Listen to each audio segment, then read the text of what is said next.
Hello दोस्तों, कैसे हैं आप लोग। आप सभी का एक बार फिर से आपके यूट्यूब चैनल पर स्वागत है, इजी वे सेंटर पर। और आपको जो इससे पिछला पार्ट है, सेकंड पार्ट, वो आपने देख लिया होगा और आप सब लोगों को पसंद भी आया होगा, आशा करता हूँ इस चीज़ की मैं। और अगर कोई भी दिक्कत है तो आप लोग कमेंट नहीं करते हैं, कमेंट कीजिए। अगर आपको कोई दिक्कत आ रही है या फिर जो भी कुछ कोई और चैप्टर पढ़ना है उसके बारे में मेरे को बता दिया करो, ठीक है ना। तो मैं आज आपसे एक चीज़ बोलना चाहता हूँ कि देखिए, अभी जो हमारे जो सब्सक्राइबर हैं वो हैं 744, ठीक है। तो मैं ये चाह रहा हूँ कि क्या ये इसी महीने में, ये जो महीना है हमारा जो चल रहा है जून का, ठीक है, क्या ये 800 हो सकते हैं? कर सकते हैं आप लोग? बताइए, क्या मैं इस चीज़ की, ये जो मैं एक्सपेक्टेशन है मेरी, ये हो सकती है? अगर आप लोग कर सकते हो तो बहुत अच्छी बात है। अगर आपने ये कर दिया, अगर हेल्प करी इस चीज़ में, जैसे मैं बोलता हूँ आपको वीडियो में स्टार्ट होने से पहले ही, कि जितना भी हो सके लोगों को बताइए इसके बारे में, ठीक है, कि हम ऑनलाइन पढ़ सकते हैं। ट्यूशन जाने की ज़रूरत नहीं है, जब सारा कुछ यहीं मिल रहा है तो ट्यूशन जाने की क्या ज़रूरत है, फीस देने की क्या ज़रूरत है, आप यहीं पर ही पढ़िए। तो बस यही है कि अगर ये जो अगर वर्ड है, अगर ये पूरा हो जाए तो अच्छी बात है, ठीक है। बाकी अब हम जो नेक्स्ट करने वाले हैं, जो आज हमारा जो पार्ट 4 है 10th क्लास का, वास्तविक संख्याएं का, कि मैंने बताया था लास्ट क्लास में गर्मी वगैरह कुछ ज़्यादा हो गई थी, तो इस वजह से आज हमारे जो क्वेश्चन 5वां और 6ठा और 7वां हम करने वाले हैं, ठीक है। इसको करते हैं। तो क्या है कि जांच कीजिए, क्या क्या किसी प्राकृत संख्या n के लिए संख्या 6n या 6 की घात n अंक 0 पर समाप्त हो सकती है, ठीक है। तो हमने पहले उदाहरण में भी पढ़ा था ये, कि हम जानते हैं कि हमने जो इसका जो हल होगा कि हम जानते हैं कि कोई भी धनात्मक प्राकृत संख्या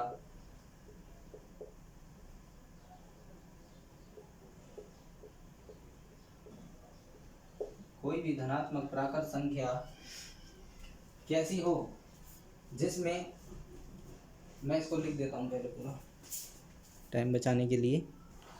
क्या बताया मैंने कि हम जानते हैं कि कोई भी धनात्मक प्राकृत संख्या जो 0 पर समाप्त होती है वह 5 से विभाज्य होती है, इसलिए उसके अभाज्य गुणनखंडों में अभाज्य संख्या 5 होनी चाहिए, ठीक है, जैसा कि हमने उदाहरण में पढ़ा था। तो अब क्या होगा कि देखिए कि 6 की घात n, मैं इसको कैसे लिख सकता हूँ, 2 की घात n गुना में 3 की घात n, ये लिख सकता हूँ, है ना। और अब यहाँ से एक चीज क्या पता लगती है हमें, और मैं इसको ऐसे भी लिख सकता हूँ कि 2 की घात, तो 2 गुना 3 की घात n। तो यहाँ से एक चीज पता लगती है कि 6n के जो गुणनखंड हैं वो क्या है, 2 और 3 है, ठीक है। हमें दिख रहा है कि क्या है, 2 और 3 है। तो इसलिए इसमें हमें क्या पता लगता है कि जो अंकगणित की आधारभूत परिमेय है वो उसमें क्या होना चाहिए, 5 होना चाहिए, जो कि है नहीं। तो इसलिए क्या ये है, नहीं है ना। तो चलिए मैं इसके बारे में लिखवा देता हूँ। तो क्या है कि यहाँ जो 6 की घात n के अभाज्य गुणनखंडों में केवल 2 और 3 ही है, ठीक है। तो अंकगणित आधारभूत परिमेय के अनुसार से गुणनखंड अद्वितीय है, और इसलिए 6 की घात n के अभाज्य गुणनखंडों में संख्या 5 नहीं आ सकती। अतः 6 की घात n किसी भी प्राकृत संख्या n के लिए कभी भी शून्य जीरो पर समाप्त नहीं हो सकती, ठीक है। तो हमारा क्वेश्चन 5th भी हो जाता है। अब हम करेंगे 6th क्वेश्चन। हमारा 6th क्या कहता है कि व्याख्या कीजिए कि 7 गुना में 11 गुना में 13 गुना में प्लस 13 और 7 गुना में 6 गुना में 5 गुना में 4 गुना में 3 गुना में 2 गुना में 1 प्लस में 5 भाज्य संख्या क्यों है। तो चलिए इसको करते हैं कि इसका जो हल होगा वो क्या होगा, देखते हैं कि जो पहली संख्या है वो क्या है हमारी। पहली संख्या वो है हमारी 7 गुना में 11 गुना में 13 गुना में प्लस 13। ठीक है, ये दे रखी है हमारी। यहाँ पर अब क्या है कि वो पूछ रहा है क्यों है, क्योंकि 13 यहाँ पर क्या है, 13 यहाँ पर हमारा जो संख्या में जो दिया गया है वो है हमारा एक गुणनखंड है। और दी गई संख्या में 13 क्या है, 13 से अगर जब ये 13 इसका गुणनखंड है तो ये 13 से भाज्य भी होगा, इसलिए ये क्या होगा, भाज्य होगा 13। तो ठीक है, मैं इसके यहाँ लिखवा देता हूँ, क्योंकि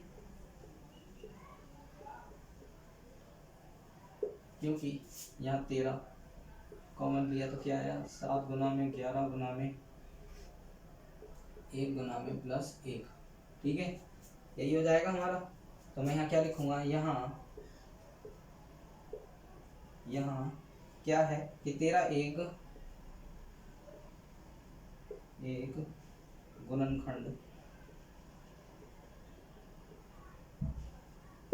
गुणनखंड है, इसलिए दी गई संख्या 13 से भाज्य है। ठीक है ना, तो ये हो गया हमारा। अब हमारी दूसरी संख्या, दूसरी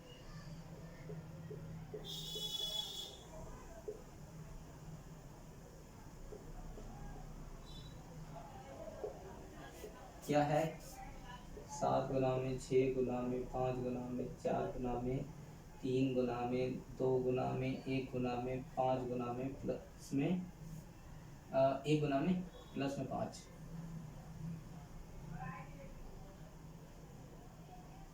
ठीक है, ये दे रखा है, क्योंकि यही लिखना है हमें सेम लाइन, क्योंकि यहाँ पर 5 कॉमन है तो क्या हो जाएगा, 7 गुना में 6 गुना में 1 गुना में 4 गुना में 3 गुना में 2 गुना में 1 गुना में 1। ठीक है, और क्या है कि यहाँ जो है हमारा 5 एक गुणनखंड है और दी गई संख्या में संख्या 5 से भाज्य है। ठीक है, हमें इसमें भी यही सेम लाइन लिखनी है, तो मैं लिख देता हूँ। ठीक है, क्या है कि 5 एक गुणनखंड है और दी गई संख्या 5 से भाज्य है, तो मैं यहाँ लिख सकता हूँ क्या, अतः क्या था हमारी पहली संख्या, ये 7 गुना में 6 11 गुना में 13 गुना में प्लस में 13, और 7 गुना में 6 गुना में 5 गुना में 4 गुना में 3 गुना में और 2 गुना 1 प्लस में 5। तो ये दोनों संख्या भाज्य हैं, दोनों संख्या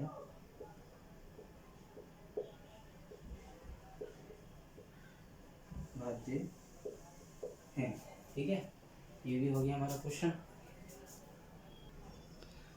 ठीक है, हमारा एक 7th क्वेश्चन है, उसमें कुछ नहीं है, आपको है ना बस 18 और 12 का एलसीएम निकाल देना और आपका आंसर आ जाएगा 7th में। मैं करा नहीं रहा, चलो फिर भी ऐसे बता देता हूँ कि 18 और 12 का कि 2 नीम 18, 3 तिया 9 और 3 एकम 3।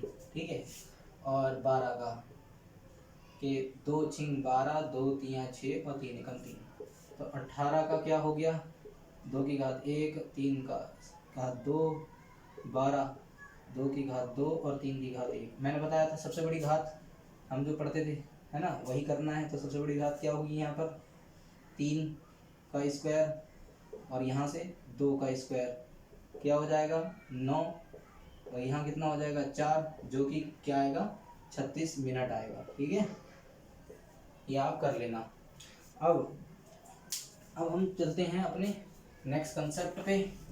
वो क्या है कि एक पर मैं बताता हूँ, क्या है कि आप मान लीजिए मान लीजिए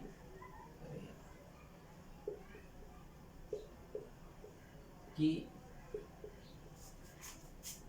P एक अभाज्य संख्या है,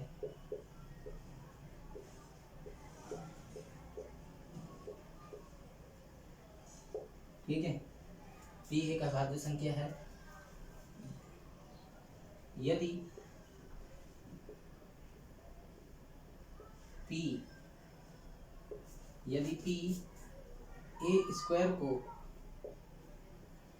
विभाज्य करती है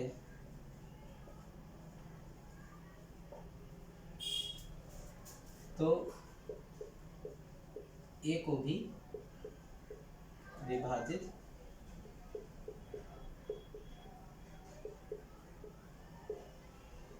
करेगी, ठीक है। जहां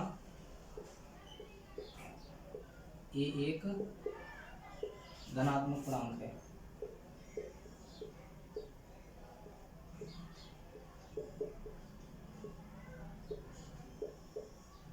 ठीक है ना।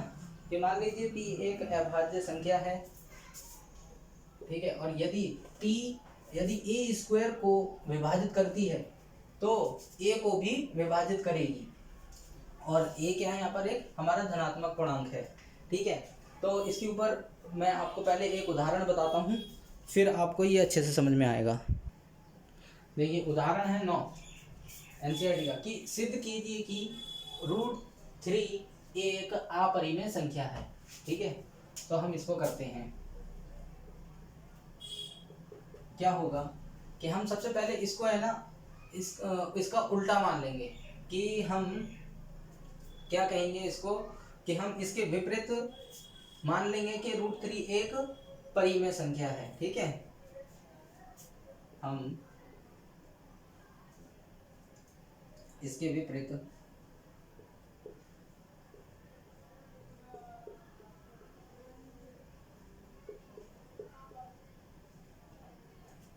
मान लेते हैं कि √3 एक परिमेय संख्या है,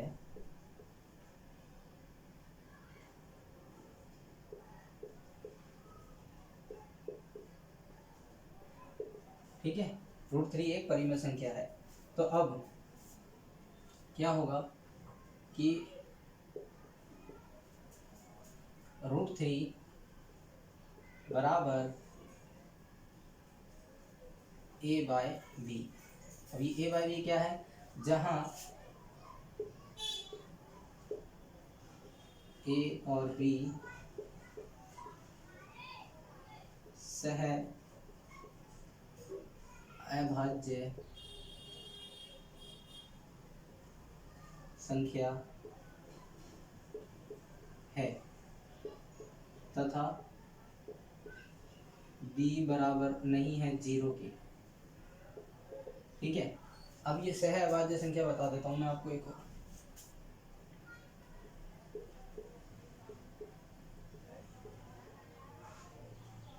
सहभाज्य संख्या वे संख्याएं होती हैं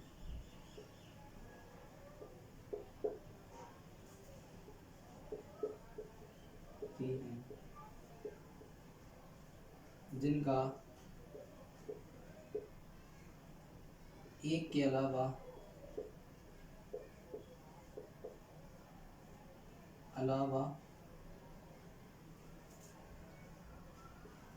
कोई गुणनखंड ना हो,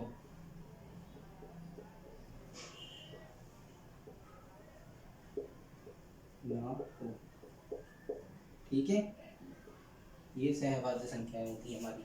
अब क्या होगा, मैं इसको क्या लिख सकता हूँ कि √3b बराबर a, ठीक है।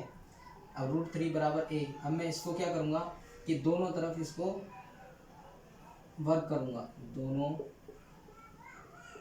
तरफ वर्ग करने पर तो क्या होगा दोनों तरफ वर्ग करने पर कि √3 b का वर्ग बराबर a का वर्ग। तो ये आ जाएगा 3b का वर्ग बराबर a²। ठीक है, ये आ जाएगा a का वर्ग। तो यहाँ से क्या होता है, अब जो हमने अभी वो इक्वेशन पढ़ी थी कि यदि p a² से विभाज्य है तो वो a से भी विभाज्य होगी, है ना।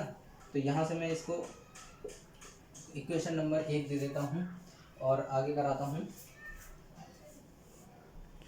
ठीक है, कि हमने जो पढ़ा था यदि a² 3 से विभाज्य है तो a भी 3 से विभाज्य होगा। ठीक है, तो मैं इसको एक कथन a मान लेता हूँ।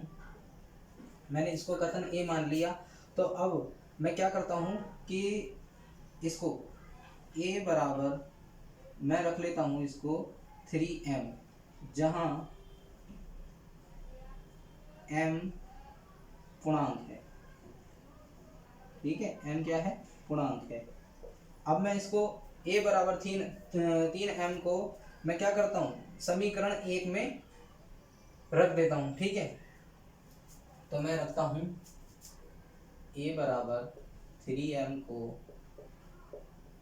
समीकरण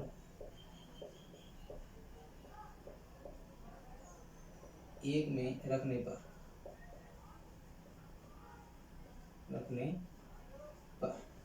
क्या होगा, समीकरण 1 में रखने पर क्या दे रखा है, 3b का स्क्वायर बराबर a कितना दे रखा है, a कितना है 3m के स्क्वायर के बराबर। तो ये क्या आ गया, 3b का स्क्वायर और ये 9m का स्क्वायर। तो ये b² कितना आ गया, b² आ गया 3m का स्क्वायर। ठीक है, तो वही वाली कितना आया, b²। यहाँ पर a² 3b के स्क्वायर के बराबर आया था, अब वहां पर आ गया b² 3m के स्क्वायर के बराबर। तो मैं ये क्या कहूँगा कि यदि b² 3 से विभाज्य है, 3 से विभाज्य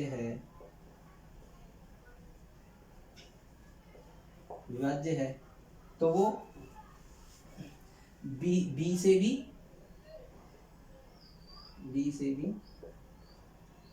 विभाज्य होगा।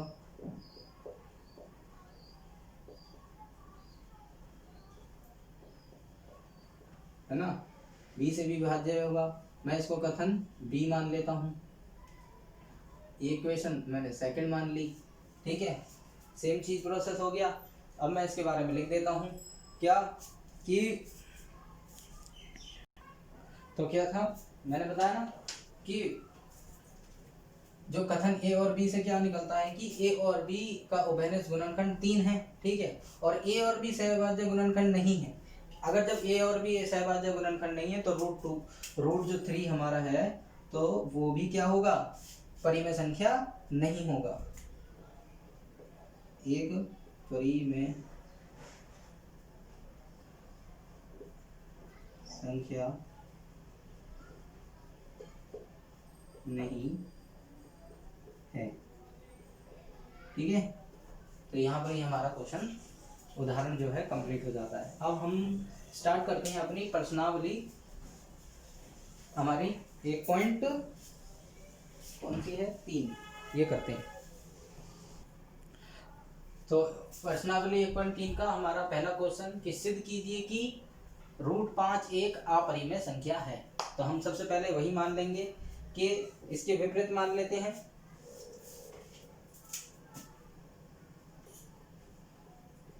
हल क्या है, इसके विपरीत मान लें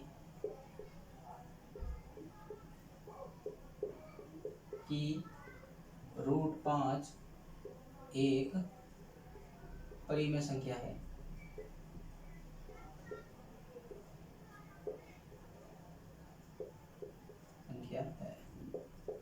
ठीक है, तो अब क्या होगा कि √5 बराबर किसके होगा, a/b के, कि जहां a और b सहअभाज्य संख्या है।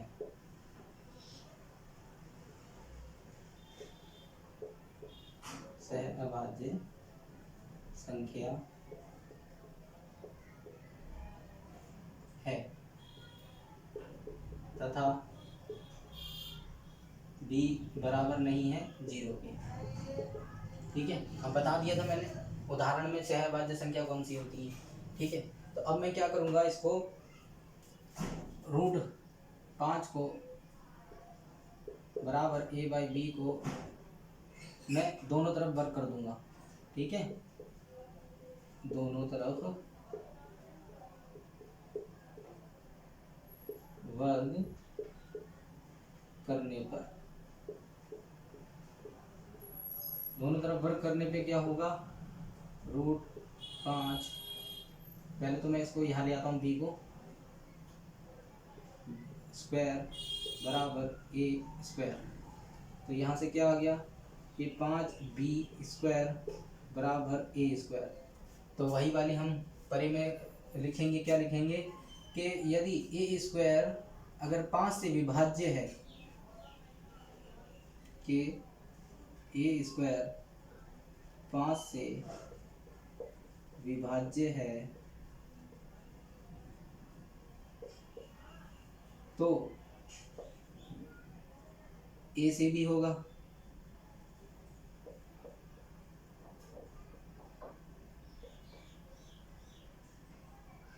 विभाज्य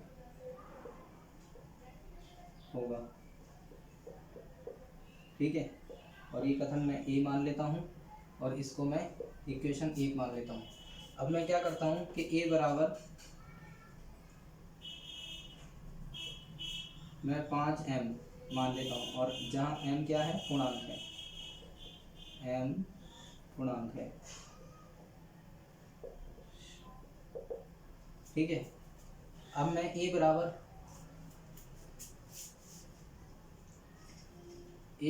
5m को समीकरण 1 में रखने पर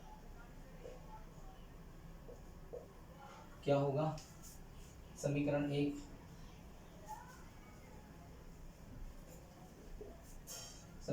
में रखने पर क्या होगा, हमारा ये रहा, क्या दे रखा है, 5b² बराबर, ये बराबर क्या है, 5m का स्क्वायर, तो ये क्या हो जाएगा, 5b² बराबर 25m का स्क्वायर, तो यहाँ b कितना आ जाएगा, 5m का स्क्वायर।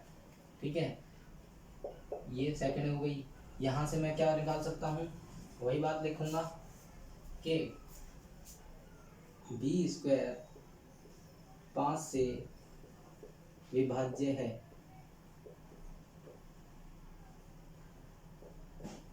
तो b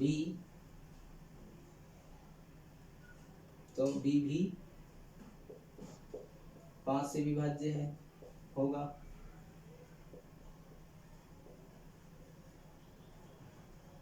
है ना, इस कथन को मैं b मान लेता हूँ। तो और अब क्या होगा, कथन a और b, कथन a और b से क्या होगा कि a और b अभाज्य गुणनखंड, जो मैंने पिछली क्लास उसमें लिखा था वही लिखेंगे सारा कुछ। ठीक है, क्या था कि a तथा b का एक उभयनिष्ठ गुणनखंड 5 है और a तथा b सहअभाज्य पूर्णांक नहीं है, और जब पूर्णांक सहअभाज्य पूर्णांक नहीं होगा तो √5 एक भी परिमेय संख्या नहीं हो सकता। ठीक है, चलिए नेक्स्ट क्वेश्चन करते हैं। तो सिद्ध कीजिए कि 3 + 2√5 एक अपरिमेय संख्या है। तो सही है, तो मान लें या क्या है, माना 3 + 2√5 एक परिमेय संख्या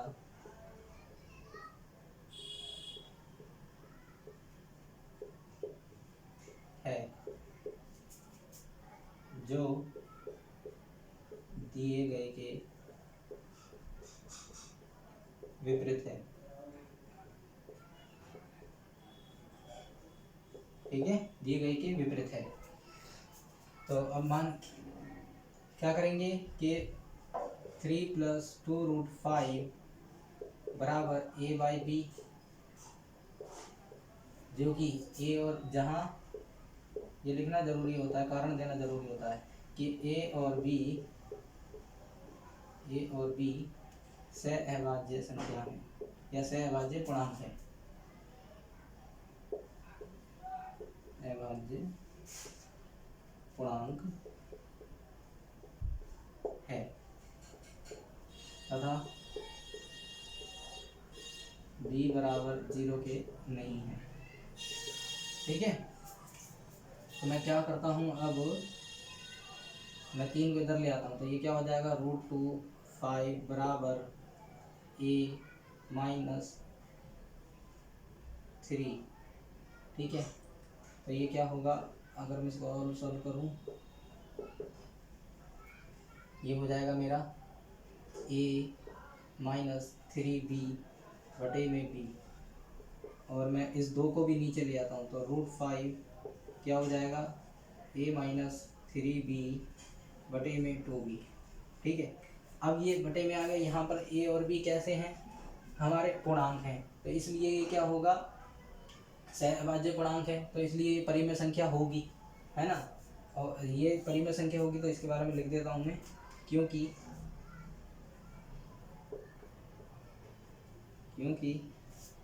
a और b पूर्णांक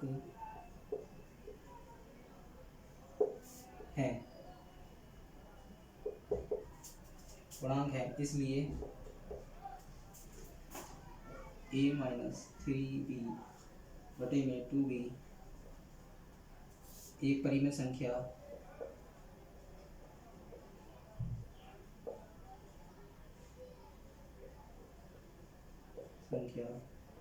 होगी। ठीक है, एक परिमेय संख्या होगी, इसलिए रूट क्या है, इसलिए रूट हमारा ये मैंने 5 है ना, हाँ, इसलिए √5 जो है परिमेय संख्या होगी, जो कि गलत है। ठीक है ना, मैं अब इसके बारे में सारा कुछ लिखवा देता हूँ आपको। ठीक है, मैंने लिखवा दिया है कि एक क्या है, ये परिमेय संख्या है होगी, इसलिए √5 एक परिमेय संख्या होगी, जो कि गलत है, क्योंकि √5 एक परिमेय संख्या है, अतः हमारी कल्पना कैसी है, गलत है, जिससे ये सिद्ध होता है कि 3 + 2√5 एक अपरिमेय संख्या है। ठीक है, हमारा क्वेश्चन सेकंड भी हो जाता है। अब हम थर्ड करते हैं, 3 के 3 पार्ट हैं वो करते हैं। अब चलिए थर्ड क्वेश्चन का फर्स्ट पार्ट करते हैं हम। थर्ड क्वेश्चन का फर्स्ट पार्ट क्या दे रखा है हमें, 1/√2 ये दे रखा है।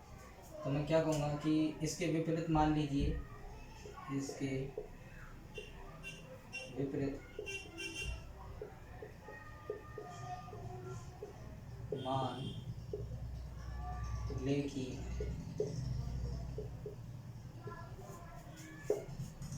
क्या दे रखा है, 1/√2 परिमेय संख्या है।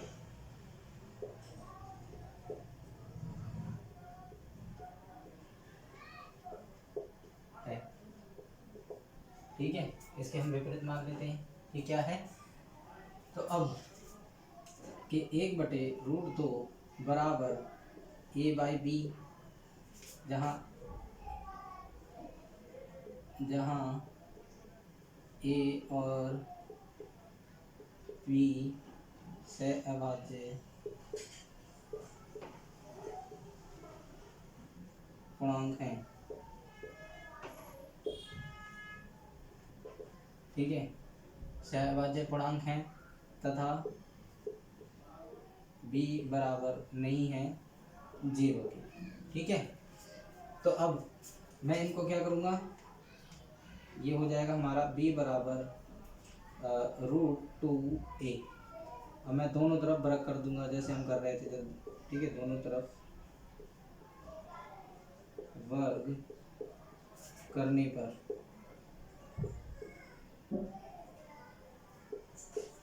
क्या होगा, बी स्क्वायर बराबर √2a इनका स्क्वायर। तो बी स्क्वायर बराबर क्या आ जाएगा, 2a स्क्वायर। तब वही चीज़ लिखेंगे कि बी स्क्वायर 2 से विभाज्य है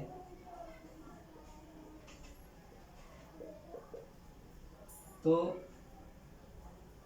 बी भी 2 से विभाज्य होगा,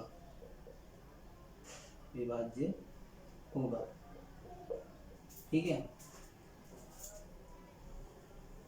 अगर ये भी इससे विभाज्य है तो ये भी इससे विभाज्य होगा। और मैं क्या करूं, इसको मैं इक्वेशन फर्स्ट मान लेता था और ये कथन मेरा ए मान लिया मैंने, ठीक है।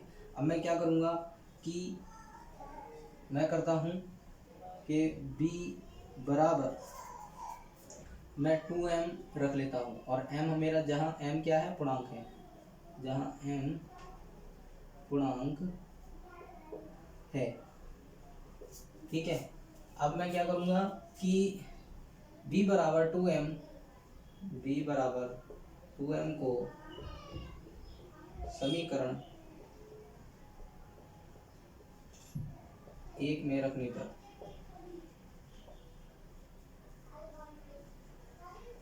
क्या होगा, 1 में रखने पर तो बी स्क्वायर क्या हो जाएगा, 2m का स्क्वायर बराबर 2a का स्क्वायर। तो ये कितना हो जाएगा, 4m स्क्वायर बराबर 2a स्क्वायर। तो ये हो जाएगा 2m स्क्वायर बराबर a स्क्वायर, ठीक है। ये आ गया हमारा। अब क्या है, वही चीज़ लिखनी है मुझे दोबारा से कि यदि a स्क्वायर 2 से विभाज्य है तो a भी 2 से विभाज्य होगा। ऐसा हमारी प्रमेय बोलती है, ठीक है। तो अब क्या है हमारा यहाँ पर कथन, ये हमारा कितना हो गया b और ये सेकंड इक्वेशन, ये कथन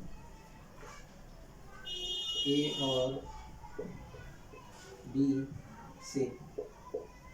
b से कथन क्या निकलता है हमारा, मैं उसके बारे में लिखवाता हूँ। तो कथन a और b से क्या है, a और b दोनों का उभयनिष्ठ गुणनखंड कितना है, 2 है, ठीक है ना, 2 है। और a और b सहभाज्य पूर्णांक नहीं है। अगर पूर्णांक नहीं है तो इसलिए क्या है, 1/√2 एक परिमेय संख्या नहीं है। तो इससे सिद्ध होता है क्या है कि 1/2 परिमेय अपरिमेय संख्या है। सेकंड करते हैं अब हम सेकंड पार्ट, इसके विपरीत मान लें कि यही काम करना है हमें, ठीक है। उसके बाद अब क्या होगा कि 7√5 बराबर a/b, ठीक है, जहाँ a और b सहअभाज्य पूर्णांक हैं।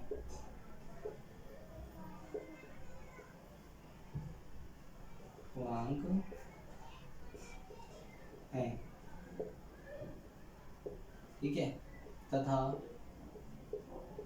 b बराबर नहीं है 0 की, ठीक है। b बराबर 0 के नहीं है तो ये क्या हो जाएगा, √5 बराबर a/7b, ठीक है, ये 7b हो जाएगा। अब यहाँ से क्या निकल के आता है कि जब a/7b, यहाँ पर a और b कैसे हैं, पूर्णांक है, इसलिए a/7b हमारा क्या हो जाएगा, परिमेय संख्या हो जाएगी। तो मैं लिखवा देता हूँ यहाँ पर a और b, a और b पूर्णांक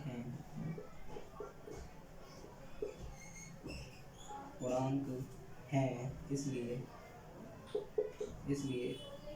a/7b एक परिमेय संख्या है,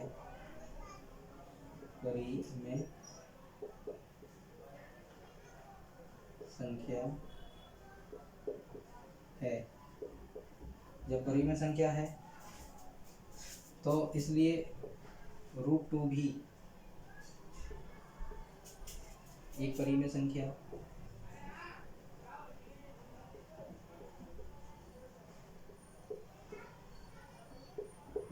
होगी, जो कि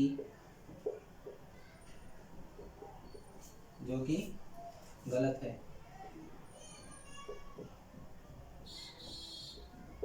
ठीक है, जो कि गलत है या गलत साबित होता है। तो यहाँ से क्या निकल के आता है कि जो हमारी कल्पना है वो कैसी है, गलत साबित होती है, जिससे ये सिद्ध होता है कि रूट जो 7√5 एक अपरिमेय संख्या है। ठीक है ना, ठीक है, कि हमारी कल्पना गलत साबित होती है, जिससे यह सिद्ध होता है कि 7√5 एक अपरिमेय संख्या है। लास्ट है हमारा थर्ड पार्ट। ठीक है, मैंने इसको क्वेश्चन को पूरा उतार दिया क्योंकि बिल्कुल सेम था पहले जैसा प्रोसेस, कि टाइम बचाने के लिए कि 6 + √2 इसके विपरीत मान लेंगे क्योंकि जो परिमेय संख्या है। अब क्या होगा, मैंने इसको बराबर रखा a/b के, जहाँ a और b क्या है, सहभाज्य पूर्णांक है और b बराबर 0 नहीं है। ठीक है, तो अब मैं क्या है 6 प्लस का था उधर जाएगा माइनस का, तो एलसीएम लेने के बाद क्या आया a - 6b/b। तो a और b सहभाज्य पूर्णांक हैं। ठीक है, और सहभाज्य पूर्णांक है तो a - 6b/b परिमेय संख्या होगी, इसलिए √2 एक परिमेय संख्या है जो कि गलत है। हमारी कल्पना गलत साबित होती है जो हमने कल्पना करी थी यहाँ पर। ठीक है, जिससे ये साबित होता है कि 6 + √2 एक अपरिमेय संख्या है। ठीक है, अपरिमेय संख्या है। तो हमारे यहाँ पर प्रश्नावली 1.3 पूरी कंप्लीट हो जाती है।